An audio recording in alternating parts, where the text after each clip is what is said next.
आप देख रहे हैं चैनल आवाज की दुनिया और अब रुक करते हैं चित्तौड़गढ़ की ओर। देश की जानी मानी हस्ती ब्रह्म ऋषि स्वामी महेश योगी जी, जो कि भारत योग एसोसिएशन के राष्ट्रीय अध्यक्ष भी हैं, साथ ही दिव्य भारत निर्माण ट्रस्ट अयोध्या उत्तर प्रदेश के संस्थापक अध्यक्ष भी हैं और मेवाड़ विश्वविद्यालय चित्तौड़गढ़ राजस्थान में स्वामी Mahesh Yogi excellency school of yoga की स्थापना भी हुई है।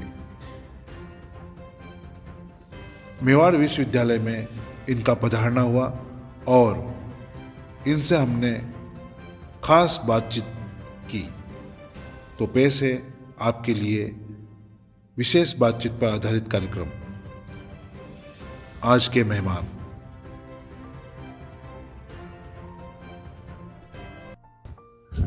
दोस्तों नमस्कार। हम चैनल के माध्यम से समय समय पर विशेष व्यक्तित्व से आपकी मुलाकात कराते हैं और आज इसी श्रेणी में हमसे बातचीत करेंगे ब्रह्म ऋषि स्वामी महेश योगी जी। कार्यक्रम में आपका स्वागत है। नमस्कार सर। जी बहुत बहुत धन्यवाद आपको। जैसा कि हम जानते हैं कि आज हमारी मुलाकात मेवाड़ विश्वविद्यालय में हुई है और हमारे मेवाड़ विश्वविद्यालय के योग विभाग का नाम भी स्वामी जी के नाम पर ही है और हम इनसे जानना चाहेंगे कि किस तरह से योग की शुरुआत हुई और योग का क्या महत्व है आज के दौर में। स्वामी जी। जय श्री राम। मैं स्वामी महेश योगी अयोध्या हनुमानगढ़ी पीठ से हनुमान जी का सेवक हूँ और हनुमान जी एक ऐसी असाधारण सत्ता है जिनके बारे में कहा जाता है अष्ट सिद्धि नवनिधि के दाता, संपूर्ण योग विद्याओं के ज्ञाता हनुमान जी हैं और उनका सेवक हूं मैं। योग भारत के जीन में है। भारत के ऋषियों का आरंभ जो है, शुभारंभ उनकी दिनचर्या का योग से ही होती थी।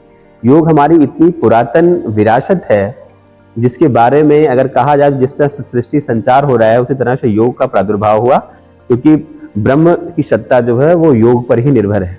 योग से ही हमारे जो है हम लोग जो है ब्रह्म को की प्राप्ति की जो परिकल्पना करते हैं वो योग से करते हैं।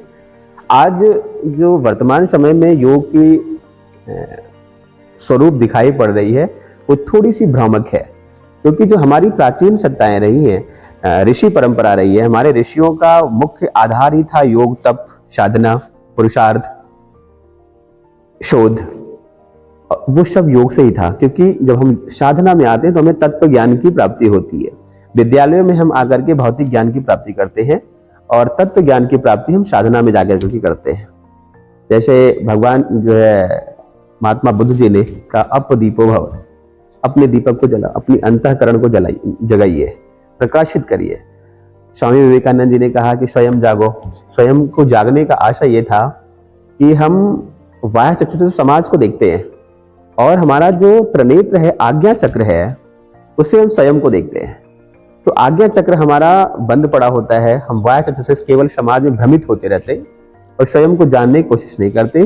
जब हम स्वयं को जानने की क्षमता रखते हैं तो मुझे महसूस होता है कि मैं कौन हूँ, और जब ये पता चल जाता है कि मैं कौन हूँ तो हमारे अंदर वो असाधारण शक्ति पल्लवित होने लगती है कि मैं अकेला ही एक राष्ट्र बनकर के, स्वयं में भारत बनकर के कार्य कर सकूं।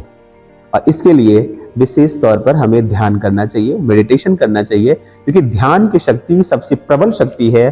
ध्यान के द्वारा हम अपनी इंद्रियों पर नियंत्रण कर लेते हैं, हम अपने जो है 7 चक्रों की जागृति के लिए काम करते हैं और एक एक चक्रों की जागृति हमारी एक एक जो है कुंडलनी जब ओपन होने लगती है, खुलने लगती है, तो हम उस शिखर पर हो जाते हैं जो आम सत्ता से बहुत ऊपर हो जाती है और हमारे अंदर वह सामर्थ्य पल्लवित हो जाता है कि हम अकेले पूरे राष्ट्र के बराबर काम कर सकते हैं। जैसे मैं उदाहरण दूं, अगर तो भारत ऋषियों का देश रहा है और भारत के ऋषि जो हैं वो उन्होंने अपनी सामर्थ्य से, अपनी तप और साधना अनुसंधान के द्वारा भारत को विश्वगुरु बना दिया, भारत को सोने की चिड़िया बना दी। संपूर्ण विश्व, संपूर्ण दुनिया भारत के जो है सानिध्य में आ गया और भारत का नेतृत्व स्वीकार करके कार्य करता रहा। अकेले हमारे भगवान शंकराचार्य जगे, भारत में 4 धर्म पीठों की स्थापना की, संपूर्ण धरा पर सनातन धर्म को पल्लवित कर दिया। एक ऋषि हमारे महर्षि पतंजलि जगे, 84 लाख योनियों पर अनुसंधान किया, योग को पूरी दुनिया को उन्होंने योग दे दिया। हमारे एक महर्षि जो है धन्वंतरी जगे, हजारों करोड़ों पौधों पर सर्च किया, पूरी दुनिया को आयुर्वेद दे दिया। आज के 3-4 हजार वर्ष पहले महर्षि कणाद जगे, इलेक्ट्रॉन, प्रोटॉन, न्यूट्रॉन जो है परमाणु जो है अणु सबकी खोज कर दी उन्होंने, जीन तक की खोज की, पूरी धरा को विज्ञान दे दिया। तो इस तरह से स्वामी विवेकानंद जी को देख लीजिए, दुनिया के मंच पर जाकर के जिस भाषा में लोगों ने संस्कृति को, सनातन को समझा, उस भाषा में उनको उन्हीं की भाषा में समझा दिया। तो ये हमारे ऋषि शौनक जी को देखिए, शिक्षा के क्षेत्र में आए, 88,000 रिच विद्यार्थियों की सबसे गुरुकुल उन्होंने स्थापित की नैमिषारण्य में, और पूरी धरा पर जो है शिक्षा जगत का प्रसार कर दिया, पूरी शिक्षा धरा को ज्ञान दे दिया। तो ये भारत के एक एक ऋषियों का प्रादुर्भाव है। इस तरह से वो कार्य करते रहे। ये सारी शक्तियां अगर डेवलप हुई हमारे ऋषियों के अंदर थी, तो सिर्फ उसका एक ही आशय था, योग साधना, स्वाध्याय और उनका अनुसंधान। जब पूरी जो है भारत सर्च करता रहा है, उस पर पूरी दुनिया रिसर्च करती रही है। और ये वैसी भूमि है जहां पर तत्व ज्ञान की प्राप्ति से हम सब कुछ साकार स्वरूप में कर लेते हैं। जैसे इस भूमि को अगर हम कहें तो ये पूज्य कबीरदास जी की भूमि है। उन्होंने खुद कहा, मस कागज छुयो नहीं, कलम गयो नहीं हाथ। तो खुद कह रहे हैं कि मैं तो मूढ़ हूं, मुझे कुछ पता नहीं है। और ऐसे ऋषि के एक एक दोहे पर दुनिया सर्च करती है, पीएचडी कर लेती है। तो ये भारत का तत्व ज्ञान है, ये भारत की योग साधना है। और मेरी परिकल्पना है कि जिस दिन भारत युवाओं का देश है, आज 70% युवा हमारे भारत में है, और जिस दिन भारत के युवाओं में जागृति आ गई, उन्होंने अपने ऋषियों के पुरुषार्थ को, अपने ऋषियों के, अपने पूर्वजों की तप और साधना के वो आत्मसात करना शुरू कर दिया, उनके चरित्र को आत्मसात करना शुरू कर दिया, उनकी प्रेरणा पर आ गए, तो निश्चित तौर पर भारत का एक ऐसा बदलाव होगा, पूरी दुनिया फिर उसी तरह से भारत की आगोश में आएगी, भारत विश्व गुरु के रूप में परिवर्तित होगा। और उसका स्वरूप आपके सामने है कि 21वीं सदी भारत की सदी है, वो दिखाई पड़ रहा है। और गुरुजी, मैं जानना चाहूंगा कि आपकी तरफ से किस तरह की गतिविधियां आयोजित हो रही है योग के महत्व को बताने के लिए, या फिर सनातन धर्म के और अग्रसर? अगर इस देखिए धरा पर जब हमारी संस्कृति विरासत के रूप में थी, तो भारत विश्वगुरु था और पूरी दुनिया का नेतृत्व करता रहा। भारत में की संस्कृति को खत्म करने के लिए बहुत से आक्रांताएं, 1200 वर्ष तक भारत गुलाम रहा, बहुत सी गतिविधियां, संस्कृति को खत्म की गई। पूरी दुनिया आज हर प्रकार से परेशान है, चाहे वो आध्यात्मिक रूप से हो, चाहे क्रांति के रूप में हो, हर तरफ समस्याएं हैं। अभी कोविड में देखा आपने, पूरी दुनिया ने भारत की तरफ आंख उठाई, भारत को देखना शुरू कर दिया, और भारत ने सब पर हाथ वरद हस्त उठा दिया। तो ये भारत की आध्यात्मिक शक्ति है। जब हमारी आध्यात्मिक चेतना जगती है, तो हम स्वामी विवेकानंद जी की तरह से कार्य करते हैं। अब मेरी परिकल्पना है कि भारत के एक एक बच्चों में प्राचीन जो है ऋषियों की जो हमारी ऊर्जा है, वो कैसे पल्लवित हो सके। देखिए रीजन क्या होता है ना, कि किसी हम बड़े धार्मिक स्थल में जाते हैं, तो हम उस मंदिर के आवरण में पहुंचने मात्र से ही हमारा मन और मस्तिष्क परिवर्तित हो जाता है। इसलिए परिवर्तित हो जाता है कि हम उस भूमि के वेव में आ जाते हैं, और वहां पॉजिटिव ऊर्जा व्याप्त है, क्योंकि वहां ईश्वर व्याप्त है। वहां लोग सद्भाव, सदचरित्र से जाते हैं, उस ऊर्जा को आत्मसात कर लेते हैं। हम ऋषियों की भूमि पर जाते हैं। आज ऋषि सत्ताएं हमारी विद्यमान नहीं है, लेकिन किसी भी ऋषि की भूमि पर जाते हैं तो मुझे महसूस होता है कि यहाँ पे उनकी ऊर्जा, उनकी आभा विद्यमान है। मेरी परिकल्पना यह है कि जिस तरह से हम एक ऋषि की भूमि पर जा करके 10 मिनट के लिए वहां की ऊर्जा को आत्मसात करते हैं, अगर उस ऋषि के व्यक्तित्व को मैं आत्मसात कर लूं, तो मेरी दृढ़ता कैसी हो जाएगी। बट रीजन क्या है कि समाज, भारत की युवा पीढ़ी भूल गई है कि मेरे अंदर श्री हनुमान जी की शक्ति है, अष्ट सिद्धियां हैं। अब समस्या है कि अब जामुन जी बनकर के समाज को जगाने हैं। ये हम ऋषियों को ईश्वर ने दायित्व दिया है। और मेरी परिकल्पना है, अभी मेरे अयोध्या में आश्रम में सैकड़ों बच्चे, हमारे यहाँ दिव्यांग ऐसे बच्चे हैं जो ब्लाइंड हैं, जो डेफ हैं, जो है तमाम ऐसी शारीरिक क्षति उनकी है, लेकिन वो इतने समर्थ हैं, उन्होंने कभी अपने आप को दिव्यांग माना ही नहीं, वो अपने आप को पूर्ण समर्थ मानते हैं। और मेरे सैकड़ों बच्चे विश्व रिकॉर्ड में दर्ज हैं। मेरी परिकल्पना है कि अगर एक आश्रम में रह करके सैकड़ों बच्चे विश्व रिकॉर्ड तक पहुंच सकते हैं, तो मेरे पूरे भारत के बच्चे क्यों नहीं। इस उद्देश्य को लेकर के भारत की चारों दिशाओं में हम लोग 4 योग धाम हनुमान जी की चरण से बनाने की परिकल्पना में है। पर प्लानिंग उसकी ये है कि भारत के ऋषियों का दर्शन उसमें स्थापित हो, भारत के ऋषि स्थापित हो, क्योंकि हमारा बच्चा ये महसूस कर सके कि जिस ऋषि कणाद ने विज्ञान की खोज की थी वो कौन है, उनका दर्शन कैसा था। जिस महर्षि भास्कराचार्य जी ने खगोल की खोज की थी, संपूर्ण खगोल को लाके 10 रुपए के पंचांग में डाल दिया। आप परिकल्पना करिए कि आज हमारा मॉडर्न साइंस एक ग्रह को, एक चंद्रमा पर जाने के लिए इतनी सारी कोशिशें करता है और भी फिर भी पूर्ण चंद्रमा पे नहीं पहुंच पाता। हमारा दर्शन कैसा था, हमारे आध्यात्म में अगर आप आ जाइए तो हमारे ऋषियों ने एक खगोल को नहीं, पता नहीं कितने पुण्य को ढूंढ लिया था। पंचांग में आज जो है आप शुक्र शनि ग्रह बृहस्पति सबको पढ़ते हैं, सब गणनाएं उन्होंने लिख दी है और करोड़ों करोड़ों वर्षों की लिख दी है। कितनी बड़ी हमारी सर्च थी हमारे ऋषियों की, इस पर परिकल्पना नहीं की जा सकती है। महर्षि भारद्वाज जी को देख लीजिए, आज हम लोग विमान में उड़ने की कोशिश करते हैं। 28 प्रकार के विमानों का वर्णन महर्षि भारद्वाज जी ने आज से 7000 वर्ष पहले विमान शास्त्र में कर दिया था। तो इन ऋषियों के दर्शन को, उनकी थॉट को, उनके विचारों को हमारा युवा पढ़ने लगेगा तो निश्चित तौर पर बदलाव होगा।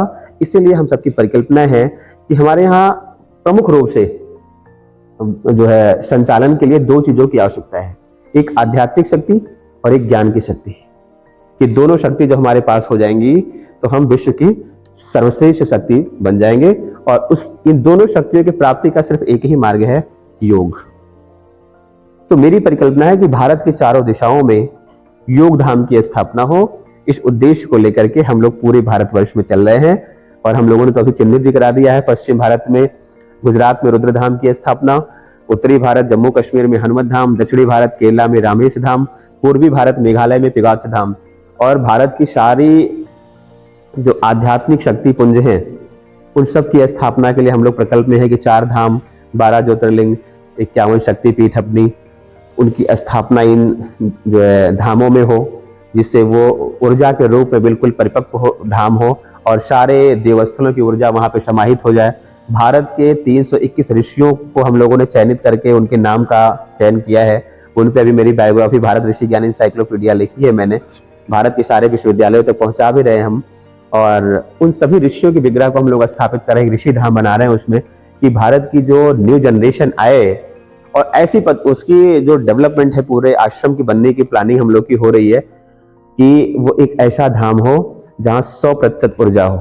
आप उस धाम के अंदर प्रवेश करें तो आपको भारतीय संस्कृति दिखाई पड़े, आध्यात्म की पराकाष्ठा दिखाई पड़े और आपके रोम रोम ऊर्जा से परिपूर्ण हो जाएं, ऐसी हम लोग की अवधारणा है। उसके लिए भारतवर्ष के समस्त तीर्थों की, भारतवर्ष के प्रत्येक जनपदों के प्रमुख स्थलों की मृतिका हम लोग अयोध्या में संकलित करा रहे हैं। उस मृतिका पर शोधन होगा और फिर उसी मृतिका को वहां पर स्थापित करके उस पर धाम की सृजना होगी और वहां सारे जो है जो देवी देवताओं को और हमारे सभी ऋषियों की स्थापना होगी, जिसमें भारत की युवा पीढ़ी पल्लवित हो सके, ऐसी परिकल्पना है। जी, मेवाड़ विश्वविद्यालय से आपका कैसा जुड़ाव रहा? मेवाड़ विश्वविद्यालय हम लोग की हृदय स्थली है, क्योंकि रीजन क्या, जैसे भगवान श्री हनुमान जी महाराज हमारे हृदय में विराजमान होते हैं तभी हम लोग एक एक कदम चलते हैं और हनुमान जी की प्रेरणा से ही सारा काम हो रहा है। उसी तरह से कहीं ना कहीं मेवाड़ विश्वविद्यालय का हम लोग का हार्डली जुड़ाव है। मैं तो यहाँ शुरू से आता रहता हूँ और यहाँ के जो चांसलर है हमारे डॉक्टर अशोक कुमार गदिया जी, वो वास्तव में ही एक संत है।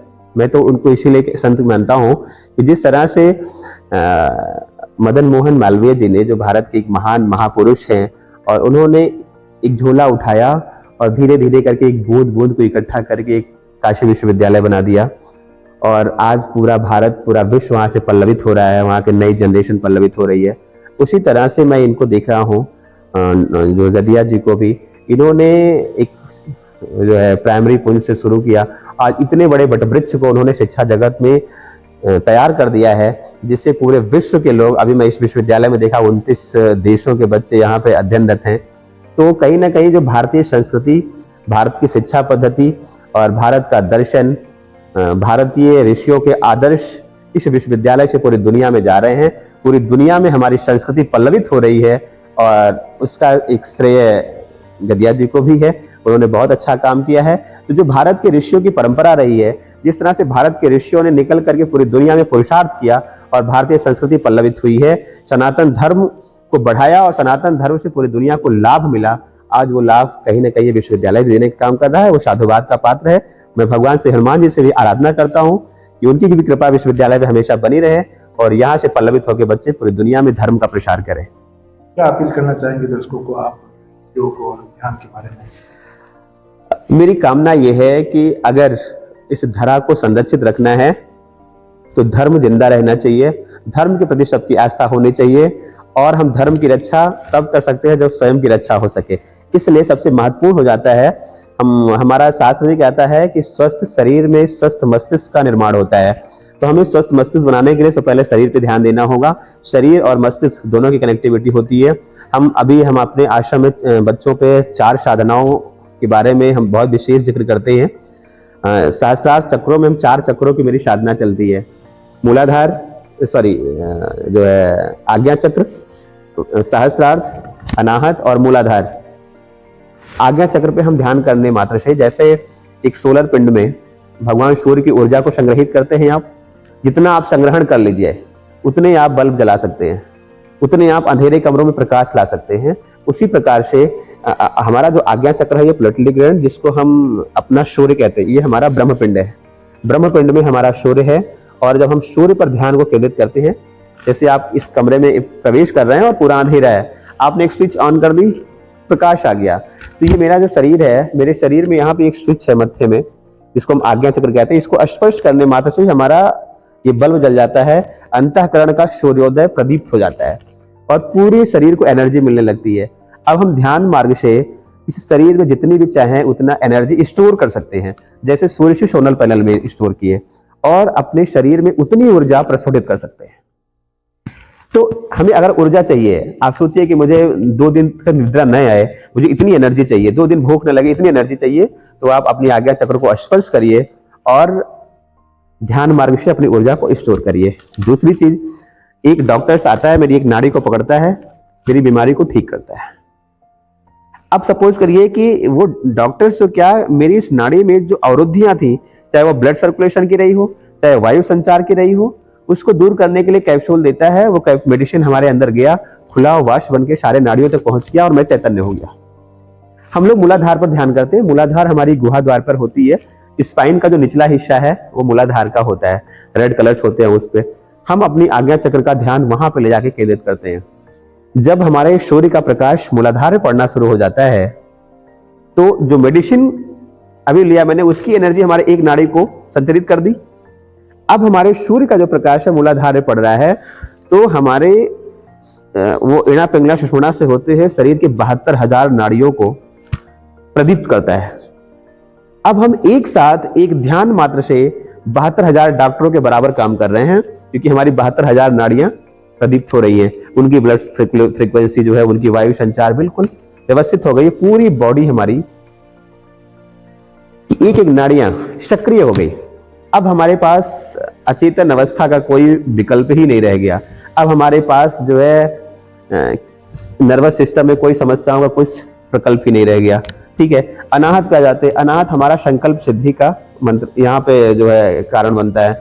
जब हम अनाहत पर ध्यान करते हैं और अनाहत पर ध्यान करने में जब संकल्प लेते हैं, तो उस संकल्प में एक एक नाड़ियां जुड़ जाती है, हमारे शरीर का वाइब्रेशन वेव जुड़ जाता है, और जो हम संकल्प लेते हैं वो हमारा संकल्प दृढ़ हो जाता है। हम कभी हार नहीं मानते अपने कार्यों से, चाहे पूरा राष्ट्र अकेला खड़ा हो जाए, अकेले खड़े हो जाए।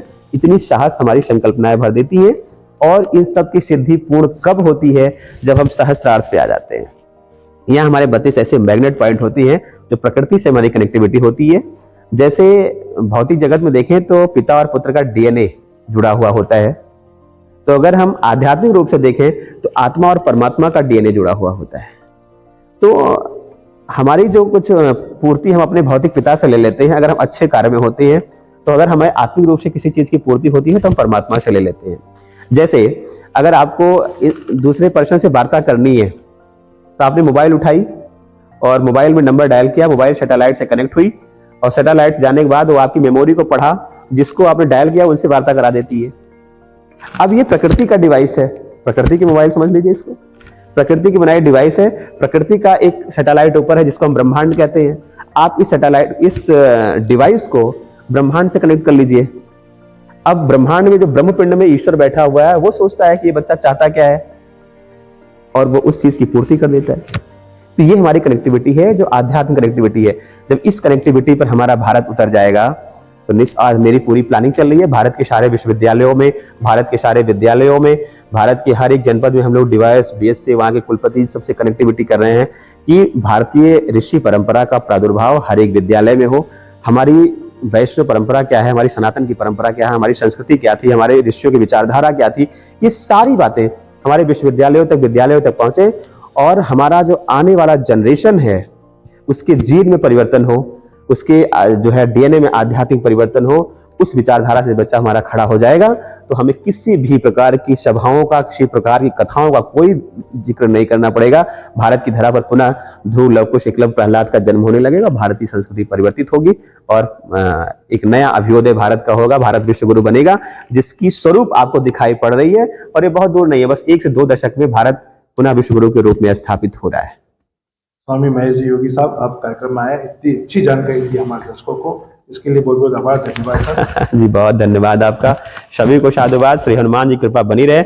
और मैं देश भर से आग्रह करता हूं कि श्री हनुमान जी ऊर्जा के पुंज हैं, योग की परम सत्ता है, योग की परम शक्ति है, संपूर्ण धरा को, चराचर को शक्ति प्रदान करने वाले महाशक्ति हैं वो। तो हनुमान जी को अपने हृदय में धारण करें, हनुमान चालीसा का पाठ करके थोड़ी देर ध्यान करें और अपनी शक्ति को प्रबल बनाएं और राष्ट्र के मुहिम में, राष्ट्र के कार्यों में अपने को अर्पित करें। ये मेरी सभी से कामना है। जय श्री राम।